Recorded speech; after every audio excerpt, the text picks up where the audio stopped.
하나님의 말씀 구약성경 시편 91편 말씀입니다. 시편 91편 말씀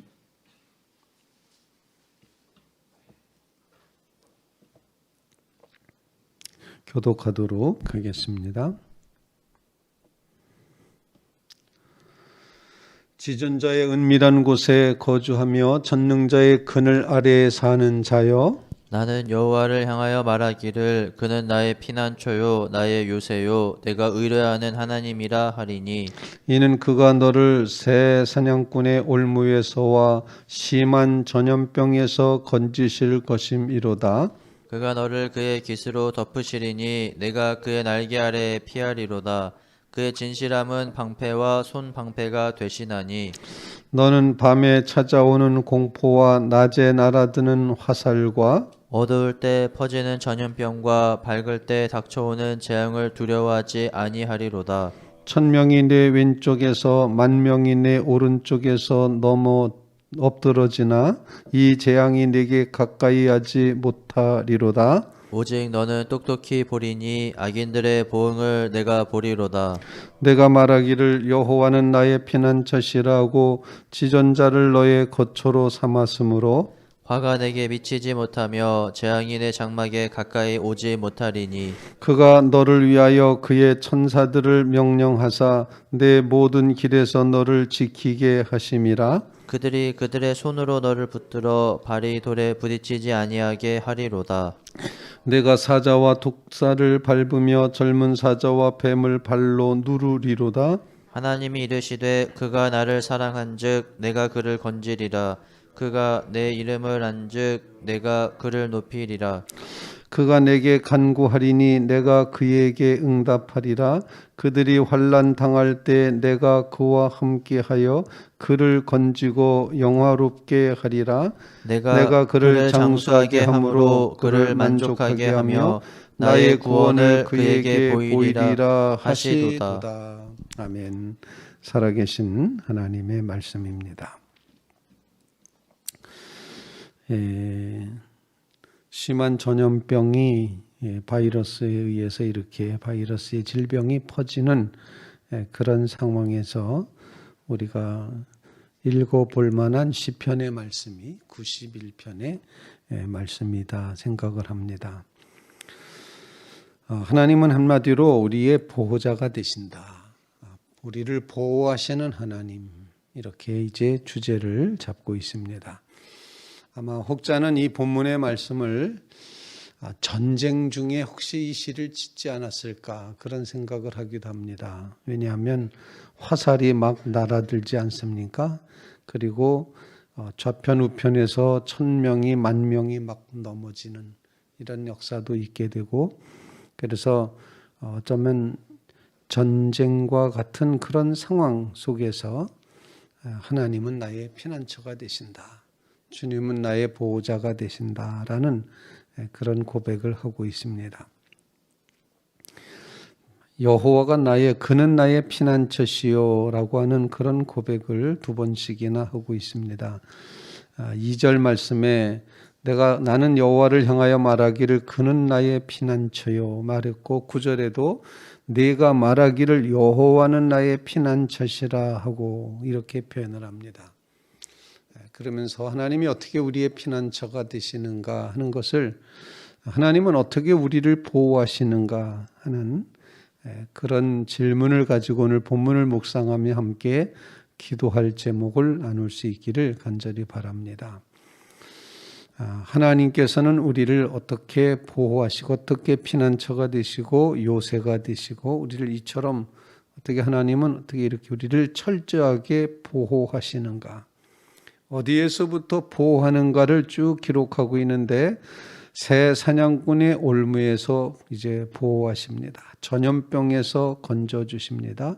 그리고 밤에 찾아오는 공포, 낮에 날아드는 화살, 어두울 때 퍼지는 전염병, 밝을 때 다가오는 재앙, 이 모든 재앙에서부터 하나님이 우리를 보호해 주신다, 이렇게 표현을 합니다. 정말 이 시대에 하나님께서 이처럼 우리의 보호자가 되시고 피난처가 되시기를 간절히 바랍니다. 어떻게 보호자가 되어 주시는가를 1절 말씀에 이렇게 표현을 합니다. 지존자의 은밀한 곳에 거주하며 전능자의 그늘 아래에 사는 자요. 이렇게 표현했는데, 하나님의 보호하심은 하나님 안에 거할 때 가능한 것임을 보여주고 있습니다.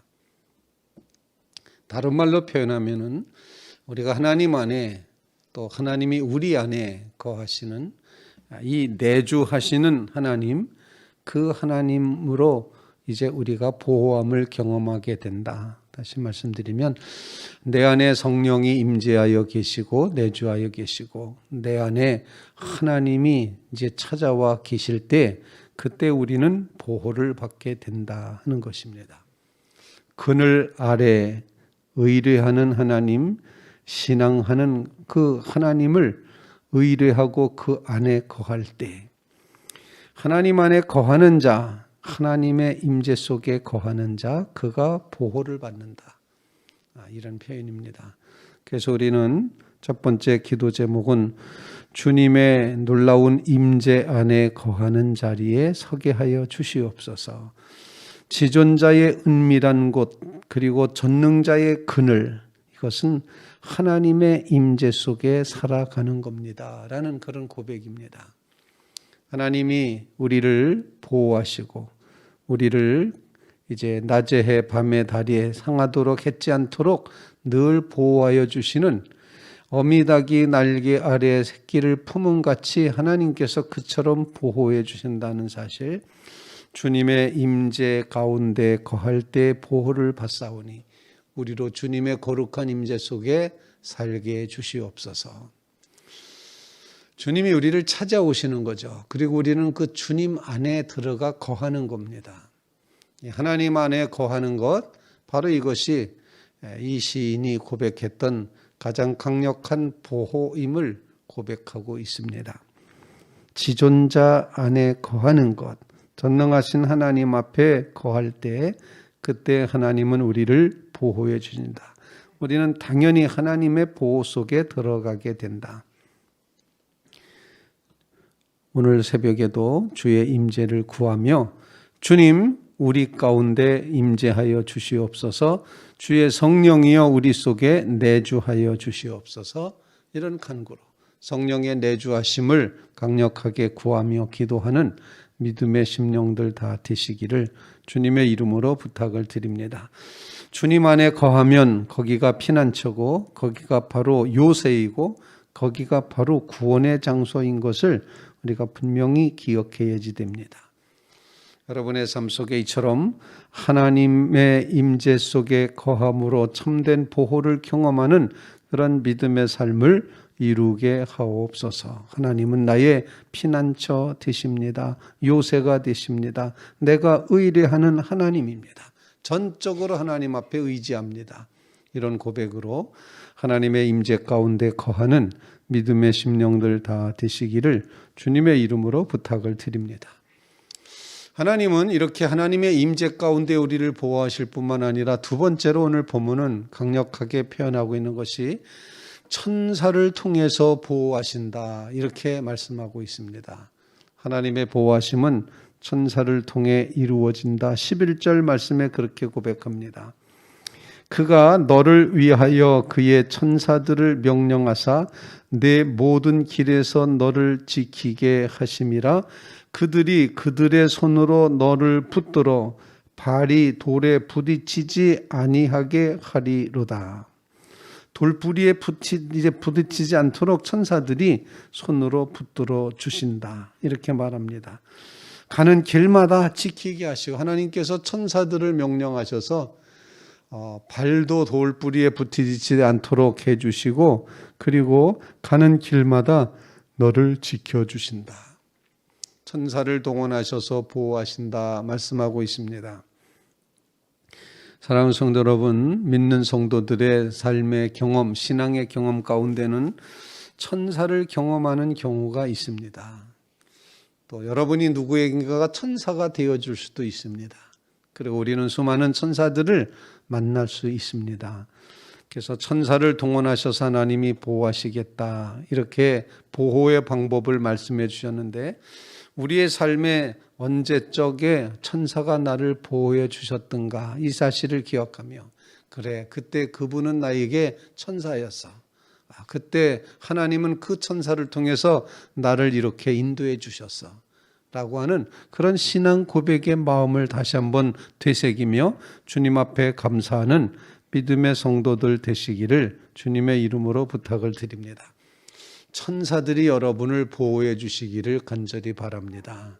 주의 천사를 하나님이 동원하셔서 발도 돌부리에 걸리지 않도록 그렇게 보호해 주신다, 이렇게 이제 언약을 하셨습니다. 이 말씀에 의지해서 걸어가신 주님, 천사가 우리를 보호하심을 믿고 고백합니다.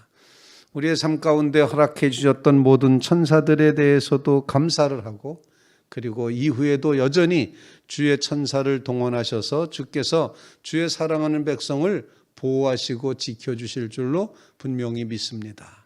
이 믿음의 고백을 주님 앞에 드리는 귀한 새벽 되시기를 주님의 이름으로 부탁을 드립니다. 이 본문 말씀이 신약 성경에도 나와 있죠. 어디에 나와 있는지 짐작이 되시죠? 그건 바로 예수님께서 40일 동안 광야에서 금식하시고 난 다음에 이제 예수님을 유혹하는 사탄이, 마귀가 찾아와서 예수님께 하시는 시험 중에 하나였습니다. 성경 말씀에 보면, 곧 시편 91편 이 말씀에 보면은 이제 11절 말씀에 보면 하나님이 천사를 명령해서 너를 발이 돌에 부딪히지 않는다고 하셨다. 그러니 이 높은 성벽에서 한번 뛰어내려 봐라. 예수님에게 시험했던 성경 구절이 바로 이 구절이었음을 우리는 기억합니다. 그때 예수님께서는 하나님을 시험하지 말라고 그렇게 말씀하시면서 말씀으로 그 시험을 이기셨습니다. 우리의 삶에 하나님께서는 천사를 명령하셔서 이 모든 일을 이루실 수 있음을 분명히 믿습니다. 정말 만 명이나 만군이나 더 되는 천사를 동원하셔서 이 모든 것들을 다 하나님이 하실 수 있다라고 예수님이 또 말씀하신 적이 있습니다. 십자가를 앞두고 이제 칼을 들고 말고의 귀를 잘랐던 베드로 앞에서 지금이라도 천군 천사를 명령해서 이 모든 것 다 정리하지 못할 줄 아냐? 그러나 하나님의 나라는 그렇게 이루어지는 것 아니다라고 예수님이 십자가를 묵묵히 지시는 장면에서 천사를 동원할 수 있다, 이렇게 말씀하신 적이 있었습니다. 이처럼 우리는 하나님의 보호자, 하나님께서 명령하여 주의 사자로 명령된 천사들을 동원하셔서 하나님께서 우리를 보호해 주신다는 사실 기억하며, 우리의 삶에 이제 천사를 동원하신 하나님의 그 귀한 은혜를 기억하며 주님 앞에 감사함으로 나아가는 주의 성도들 다 되시기를 주님의 이름으로 부탁을 드립니다. 세 번째로, 하나님은 우리에게 어떻게 보호하시는가? 하나님은 우리를 지극히 사랑하시고 아시기 때문에 우리의 모든 간구에 응답하심으로 보호해 주십니다. 기도 응답의 역사를 고백합니다. 14절 말씀입니다. 하나님이 이르시되 그가 나를 사랑한즉 내가 그를 건지리라. 그가 내 이름을 안즉 내가 그를 높이리라. 그가 내게 간구하리니 내가 그에게 응답하리라. 그들이 환난 당할 때 내가 그와 함께하여 그를 건지고 영화롭게 하리라. 기도 응답으로 우리가 기도할 때 하나님은 우리의 보호를 보장해 주신다 말씀하고 있습니다. 지키리라, 건지리라, 응답하리라, 이렇게 말씀하며 영화롭게 하리라. 그리고 마지막 9절, 내가 그를 장수하게 함으로 그를 만족하게 하며 나의 구원을 그에게 보이리라. 완벽한 보호를 이루겠다. 언제? 나에게 간구하면 내가 응답으로 역사해서 너를 건지고 보호하고 영화롭게 할 것이다, 이렇게 말씀하십니다. 본문에 하나님이 이르시되 그가 나를 사랑한즉 그를 건지리라. 하나님을 사랑할 때 하나님이 건져주십니다. 또 그가 내 이름을 안즉 내가 그를 높이리라. 하나님의 이름을 안다, 이 표현을 여러 가지로 해석을 할 수가 있는데, 이제 믿는다라고 해석을 할 수도 있습니다. 그가 내 이름을 믿은즉 이렇게 표현할 수도 있습니다. 또 이 안다를 인정한다 이렇게 표현할 수 있습니다. 그가 내 이름을 인정한즉 하나님이시다라고 인정한즉 내가 그에게 그를 높이리라 그에게 응답하리라. 내게 간구할 때 내가 응답하겠다. 이렇게 간구에 응답하심으로 우리를 보호해 주신다는 그런 약속을 하시고 있습니다. 오늘 말씀을 기억하시면서 하나님의 임재 가운데서 보호받게 하시옵소서. 주의 천사들을 동원하셔서 보호받게 해주시옵소서. 우리의 간구에 주님이 응답하심으로 우리가 보호받고 지켜지는 역사가 이루어지게 하옵소서. 이 재난의 시절에 간절히 기도하는 귀한 새벽 되시기를 주님의 이름으로 부탁을 드립니다. 우리가